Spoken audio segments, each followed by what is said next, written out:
Let's talk about caffeine use disorder. As we know, caffeine is a very popular psychoactive substance which is consumed by almost the whole world, and myself as well. So, caffeine has got neurobiological, physiological, and also psychological effects with the regular intake. So, we will be discussing about five different disorders associated with caffeine. So, the first one is caffeine intoxication, caffeine withdrawal, caffeine use disorder, caffeine related sleep disorder, and caffeine related anxiety disorder. So, first, we will know the structure of the caffeine. It is basically a methyl xanthine. It tends to be more potent than the counterpart theophylline, which is found in tea and chocolates. So, first, we will talk about caffeine intoxication. So, if you are taking around 50 to 100 milligrams of caffeine, you might experience certain pleasant effects. It comes under the mild to moderate. So, the first thing we will feel is the alertness, a mild sense of well being, a sense of improved verbal and motor performance, diuresis, cardiac muscle stimulation, increased gastric peristalsis, increased gastric secretion, and mildly elevated blood pressure. That's why they say that if you're taking caffeine in the morning, you're really good bowel movement. And let's have coffee before we start our day or to give any presentation or any stage performance to enhance the performance. When the intake is more than 250 milligram or more, it is known as caffeine intoxication. In this, the patient will experience anxiety, psychomotor agitation, restlessness. There will be irritability as well. There will be some complaints such as muscle twitching, nausea, flushed face, gastrointestinal distress, excessive perspiration, tingling feeling in the fingers and toes, and insomnia. When a person is taking even more, around 1 gram or more of caffeine, they might experience rambling speech, confused thinking, cardiac arrhythmias, inexhaustibleness, tibblenness, marked agitation, tinnitus, mild visual hallucinations such as the light flashes. If a person is taking more than 10 gram of caffeine, I wonder who will take. They might end up taking unknowingly or knowingly 10 grams of caffeine from other sources as well. So if we're taking more than 10 gram of, person might experience generalized tonic-clonic seizure, respiratory failure, and ultimately death.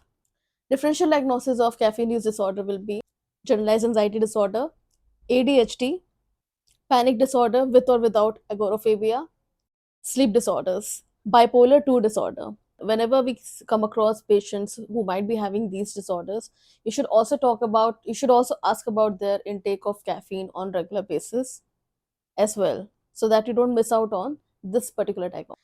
Now, coming to the caffeine withdrawal.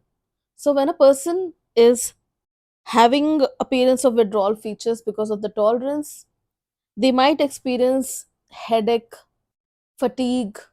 So here we need to be very careful regarding how to stop the withdrawal features. So the timing usually starts from around 12 to 24 hours, and it can continue till 1 week as well. So here we need to stop the caffeine intake very cautiously. We have to determine the various sources from where the caffeine is coming and how is the pattern of taking caffeine on regular basis. Usually it is preferred to taper down by 10% over the period of time.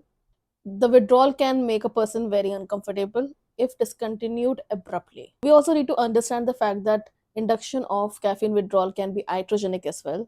In many surgical procedures such as colonoscopy, endoscopy, cardiac catheterization, physicians, surgeons, they suggest not to take caffeine. Because of this, the withdrawal can happen as well. Caffeine use disorder, according to DSM-5, is just simply given by a simple sentence. Caffeine use disorder means that even if, despite the repetitive efforts to discontinue caffeine, a person is still consuming or continuing use of caffeine, Now, talking about caffeine induced anxiety disorder. So, generalized anxiety disorder, we know that there will be palpitation, a feeling of restlessness, there will be shortness of breath, and choking sensation. It can be in social settings, or it can be in generalized, it will be like all the time. So, this kind of restlessness, irritability, and over talkativeness and wired people might be seen with caffeine induced anxiety disorder. And it can also exacerbate the panic disorder, so that's why it is said that in panic disorder you should not take caffeine.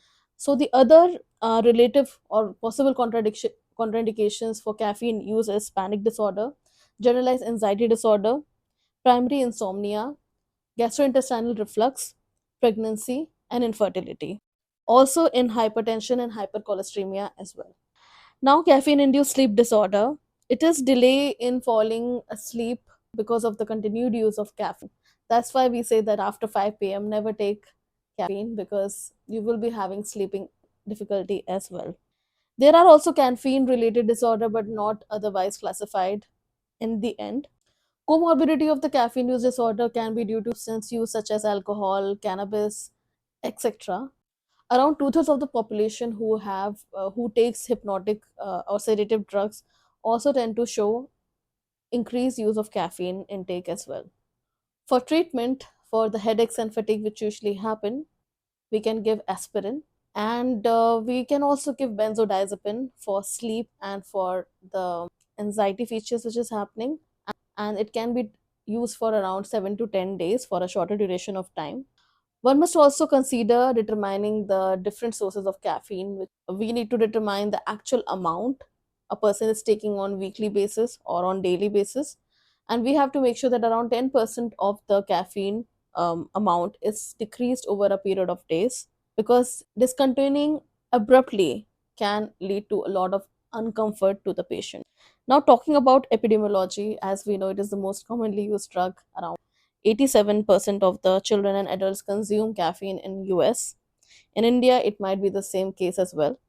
In case of special population, we need to consider three type of population. First is the group of people who smokes nicotine, because coffee potentiates the effect of nicotine, and it is seen in various studies that smoking and coffee are kind of clubbed together. Those who are heavy drinkers also tend to have caffeine use as well in large amounts. Seen in anxiety disorder that people tend to use less amount of coffee because it can exacerbate their panic attacks or anxiety. But it is also found that it's very commonly seen in those who take benzodiazepine as their treatment. And those who are in prison, there is usually history of heavy use of caffeine intake. When we talk about neuropharmacology, so it is coffee is methylxanthine, and methylxanthine usually acts as an antagonist over the adenosine receptor. So it means that it will inactivate the GI protein. So it will inhibit the formation of CCAM. So whenever there is caffeine intake, there will be increased interneuronal CAM concentration over the neurons in the adenosine receptor. We also need to know the T half of caffeine, which is around 3 to 10 hours, and the peak concentration is at around 30 to 60 minutes. We also need to know about the effect of caffeine over the cerebral blood flow. It's very important to know the effect in certain population who are suffering from certain diseases. As it is a global vasoconstrictor in our body, it tends to decrease the cerebral blood flow. So it can even cause angina in the patients who are not even suffering from atherosclerosis because of the vasoconstriction of the coronary arteries. Also, it is seen that it tends to decrease the cerebral blood flow in the caffeine, but not in the patients above the age of 65. So, this was all about caffeine, coffee use disorder. And I would like to say thanks for watching this video. It is just a face to face talk on video while reading my book, so that you don't feel alone while reading. And thanks for watching this video. Make sure to like, share, and subscribe.